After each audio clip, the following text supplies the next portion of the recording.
Hi everybody, welcome back to Video Episode here, going to continuing series, The History of the Dead, where I take a look at every single House of the Dead game and review it and talk about the history as far as the franchise is concerned. And just consider today a little bit of a bonus episode because we're going to be talking about Zombie Revenge. Now while this does have AMS agents and it does take place in the universe of the House of the Dead, the story has absolutely no bearing on anything that happens in the mainline entries whatsoever. There's going to be a few little Easter eggs and details here and there, but for the most part, this is just a side story, and while it is absolutely fun as far as side stories are concerned, it is just in the series because it does involve the House of the Dead tangentially. Before we get too far involved there, do me a huge favor, go down below, hit like and subscribe, and that notification bell definitely helps us out. And if you feel so inclined and want to support the channel, we got a Patreon link down below as well. But I will say I remember when Zombie Revenge came to Dreamcast because I did not see it in the arcades when it came out. My first experience was with the Dreamcast. I purchased it and I absolutely loved the game. It is a ton of fun, and you do get some nods to the original games like Tom and G. Rogan and G, obviously, they just abbreviated to Tom, but there are some slight nods to the original games, and you'll even retread the Curien mansion later on in the video. But jumping right in here, this is a 3D beat-em-up with gunplay. In a lot of ways, this feels like the evolution of something like Die Hard Arcade or Dynamite Deca or even Asian Dynamite if you go to the Chinese market on something like NAOMI. It has that same feel to it. Technically it's a beat 'em up, but it's more like a 3D run and gun.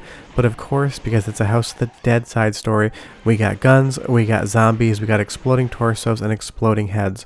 But probably my favorite part of the game, and we'll show you a lot more later, is the fact that in the final level we get to go back through the Curien mansion that we first saw in the original House of the Dead.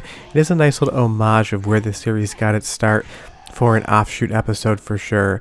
But mechanically, it's just a ton of fun. Obviously, it's not a light gun shooter, it's not a first-person on-rail shooter, it's in full 3D. And it works relatively well. I won't lie and say that the camera doesn't get a little bit confused sometimes, and sometimes that auto lock-on is a little bit stupid, but honestly, there's enough here for you to enjoy it. It takes like 40 minutes from start to finish to see the entire story, so I can't recommend it enough. It's just one of those things. When you're doing a retrospective, you want to talk about everything, and I wanted to tie the story of this game closer to the series, but I just can't because there's not that much meat there to actually talk about. But honestly, what is here is fun because running around in 3D and shooting zombies is never going to be a bad time.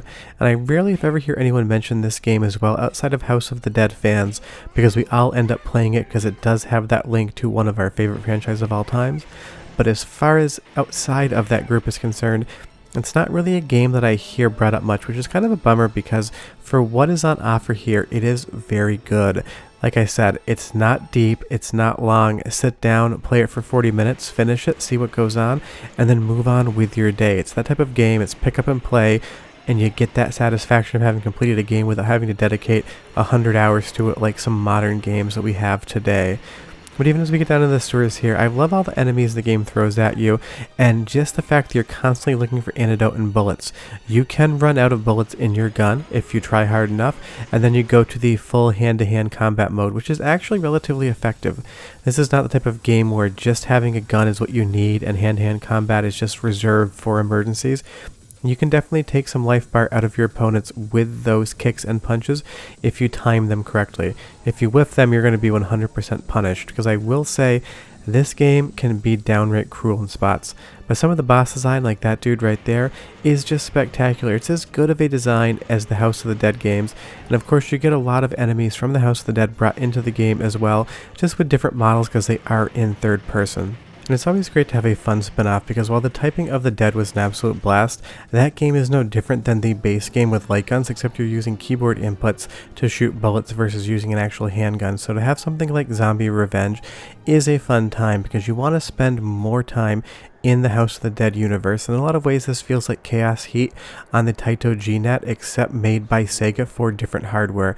But I will say the soundtrack is quite good, and it's a lot more quiet and dramatic than the actual House of the Dead soundtrack. So go ahead and listen for like 45 seconds and I'll come back and talk more about the history of this game, how it ties into the mainline franchise, and what I think about it moving forward. But enjoy!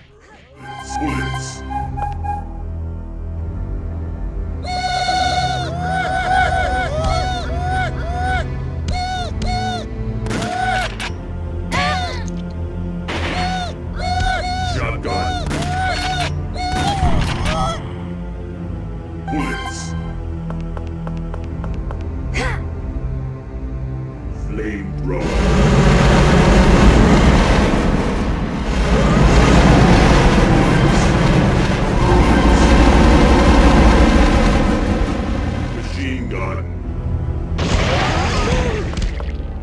It's just quiet and dramatic and a totally different vibe than you'd expect out of a game like this.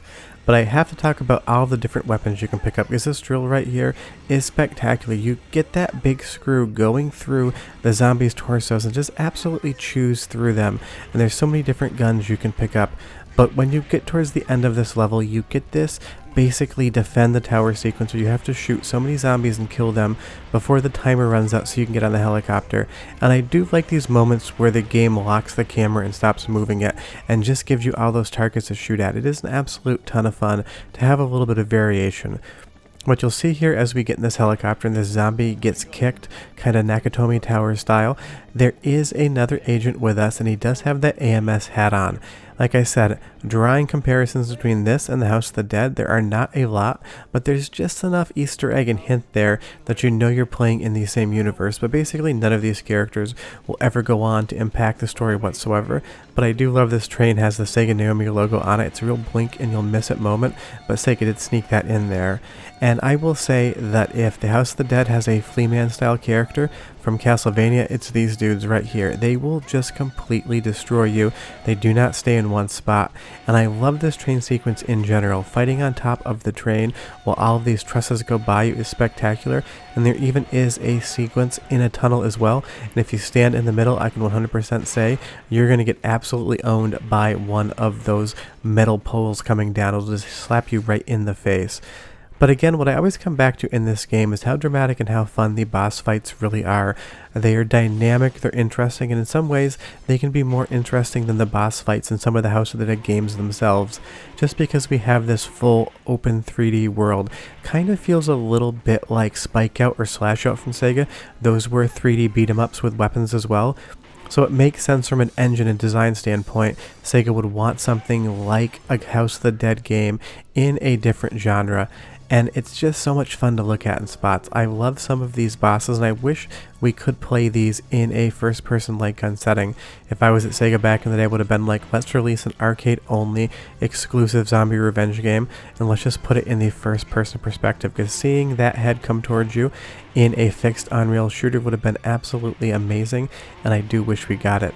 And there's definitely a lot of inspiration from Half-Life and the Alien franchise here, because those kind of look like head crabs mixed with face huggers.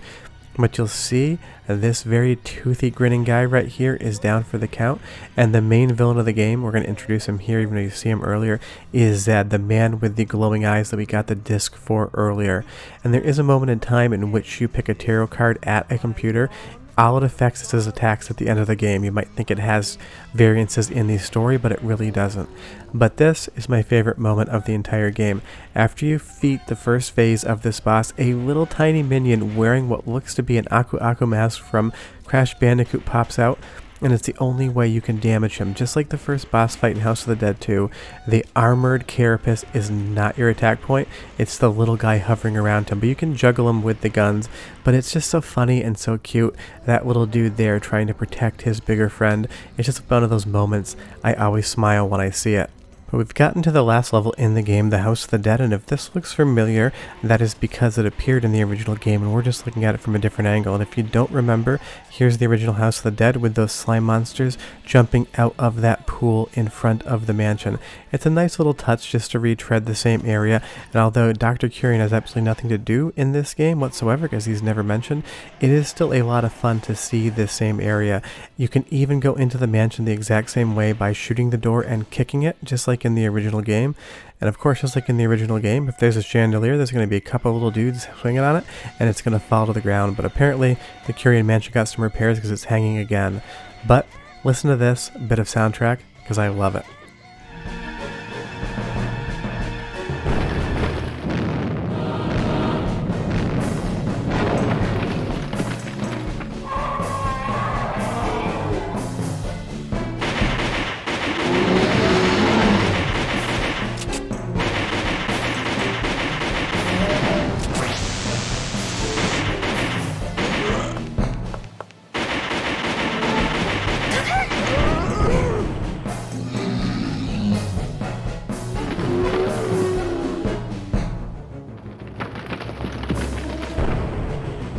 And now moving on to the boss fight with Zed. I am chopping a lot of this game apart here because there's a couple of refights. Like every House of the Dead, they're going to throw a couple of the old bosses you beat back at you to elongate the game just a little bit. And I will say the refights in Zombie Revenge are probably the most boring in the entire series. But after you take down Zed's first form, he is going to evolve, and it's going to look very familiar because this is a variation on Magician. And I do like that they brought that character back for Zombie Revenge because it's probably my favorite boss in the entire House of the Dead franchise. So seeing it one more time is always fun, and seeing it in a third person fully 3D perspective is also just a different way to play the game. I will say though, this final arena is definitely a little bit nausea inducing. You get this swirling effect in the background, and the camera is just going to be throwing itself absolutely everywhere. It makes it really hard to track the action, and the auto lock on can be a little bit dicey in this game, but honestly, unless you're in a real arcade paying real quarters, you can just add a couple extra credits and see the end, because you'll see the camera just pivots around. Cinematically, it looks quite good, but trying to actually track your shots can be quite difficult. But like every good House of the Dead game, of course you're going to beat the boss, and if you haven't been watching the series, you know what happens when you beat a boss in the House of the Dead. He's going to basically have a dramatic death row moment, and then he's going to elevate up, and something very interesting is going to happen to him, and it happens to every single boss. And I love that they were consistent in Zombie Revenge. He takes maybe the longest time of any boss to do it, but of course he is just going to explode into a giant explosion ball of something. Kind of looks like little tendrils there, and I just love that they always do that. But honestly, Zombie Revenge is a fun game. It is part of the House of the Dead series, but none of the story really makes any effect whatsoever on any of the other entries. But when you're doing a retrospective, when you got an offshoot game, you want to talk about it. Sure, that I'll have another video on the history of the dead next week, and I'll have videos throughout the week as well. But I love that this dog just randomly shows up and waits for the helicopter with us. It's a nice little touch. Maybe he was the mastermind behind the whole thing. Maybe he'll be the villain in the next House of the Dead game that comes out. You never know, Sega's done weirder things than that. But leave me a comment down below and tell me, have you played Zombie Revenge, and what do you think of it? And if you haven't played it, are you planning on playing it from this video? Because while it doesn't have any bearing on the events of the series, it is still quite fun. We'll see you guys next time. Bye bye.